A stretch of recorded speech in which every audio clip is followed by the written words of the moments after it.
បងប្អូនអ្នកចិញ្ចឹមបង្កែបជាទូទៅតែងតែជួបនៅបញ្ហាមួយកូនក្អុកខាំគ្នាងាប់ពេញតង់ជាពលដំណោះស្រាយមាននៅក្នុងវីដេអូនេះនំស្ទឹងក្រំខំចែកទឹកដី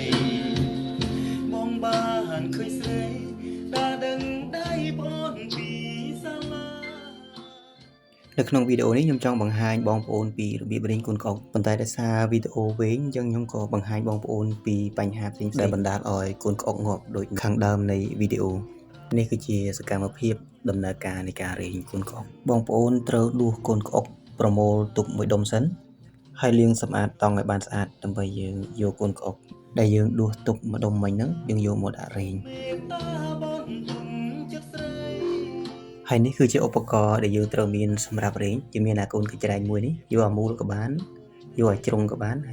ហើយចំពោះប្រឡោះមួយប្រហោងមួយហ្នឹងគឺ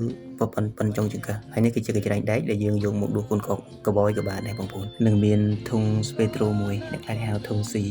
សម្រាប់យើងដួសកូនក្អុកទាំងអស់យកដាក់ក្នុងនោះ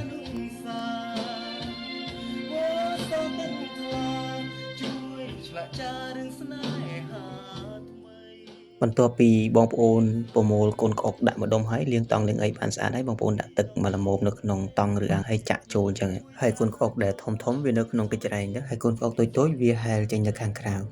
បងប្អូនធ្វើអញ្ចឹងម្ដងមកកញ្ច្រែងរហូតដល់បងប្អូនមើលទៅឃើញថាកូនក្អុកនោះមានទំហំប៉ុនៗគ្នាក្នុងកញ្ច្រែងបងប្អូនយកទៅដាក់នៅតង់ផ្សេងហើយបងប្អូនធ្វើអញ្ចឹងម្ដងទៀតម្ដងទៀតរហូតដល់អស់កូនក្អុកដែលយើងបានប្រមូលទុកហ្នឹង